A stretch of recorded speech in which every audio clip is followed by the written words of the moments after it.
Hey, Seattle, I hated to do that to you, but that's what you missed last year. That was our Noir City dedicated to the theme of marriage. And if you could identify all those films and those clips, those were the films that we showed at the Noir City San Francisco Festival last year. It's kind of silly to say the theme was marriage. The theme was obviously adultery. And it kind of fits. I showed that tonight because both of the movies that you're seeing tonight in some way fit the bill as well. Although in the first movie you will never actually see the husband that Joan Bennett is married to. I like to say it's a domestic noir. Couple of quick things.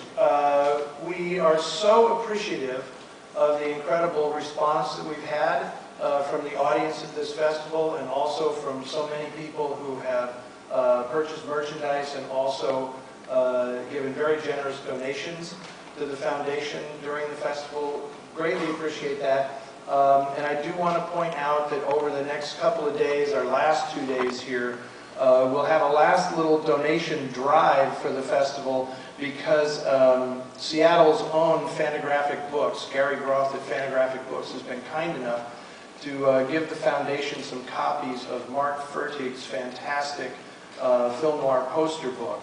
And we'll have a couple of those to give away as part of this donation drive. And what we usually do is we will give one to the person who gives us the largest donation during the festival, and then one that we'll just choose at random, so that whoever it is that gives a donation, whether it's $5 or $500, you're also available to have a chance to win one of those books. And obviously, those of you who have already kindly donated, you are already included in this process. So thank you so much for that. Okay, the film that you're about to see, I think, is one of the underrated masterpieces of Hollywood cinema in the 1940s. As you no doubt know, because we've seen many examples of it in this festival, a lot of these movies, and specifically a lot of film noir movies of that period, were made by European emigres who were in Hollywood, some of them just for the time in which this film noir movement took place. And this film, directed by Max Ophuls, is one of those films. He came to the United States. He started his career in Europe, emigrated to the United States, much like Fritz Lang and Robert Siodmak, his colleagues, had done, and then had a very tumultuous time in Hollywood. Got entangled with Howard Hughes, trying to make a couple of projects that didn't really come to fruition. He was very discontent in his time in Hollywood, but in 1949, before leaving to return to Europe and his greatest work, so some might argue, in 1949 he made two tremendous films, Caught, starring Robert Ryan and James Mason and Barbara Bel Geddes, and this film, The Reckless Moment, starring Joan Bennett and James Mason, in what was his third American film. James Mason was already a star in England, but he was imported to the States. Caught by Max Ophuls was his first American film.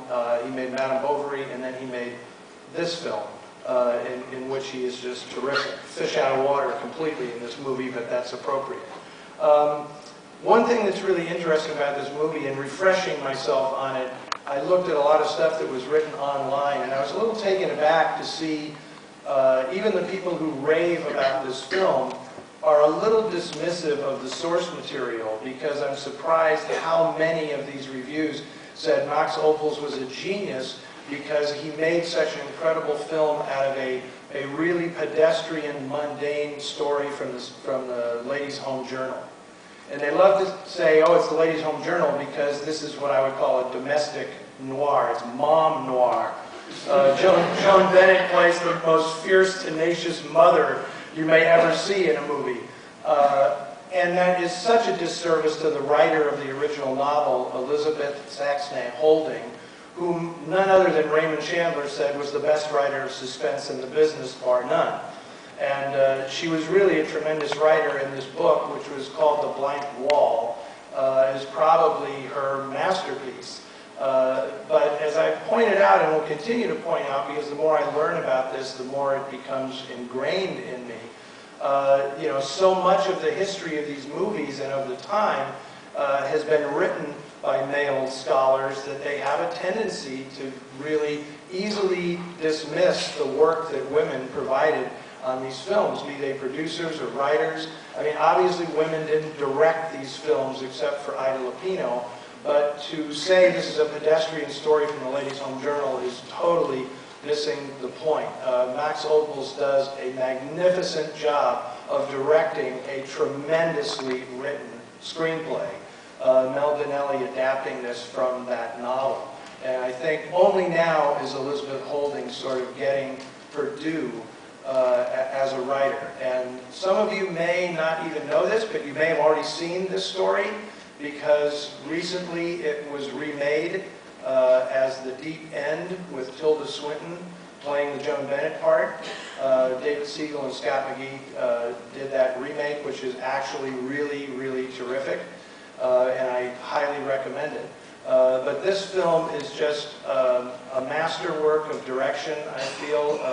Ophuls was so highly regarded for his amazing use of the camera and the elegance with which he could direct and the fluidity with which he could move a camera around a very confined set like the household you will see here. You may be a little bit taken aback by what a middle-class household looked like in 1949 in a movie with the domestics and the whole thing.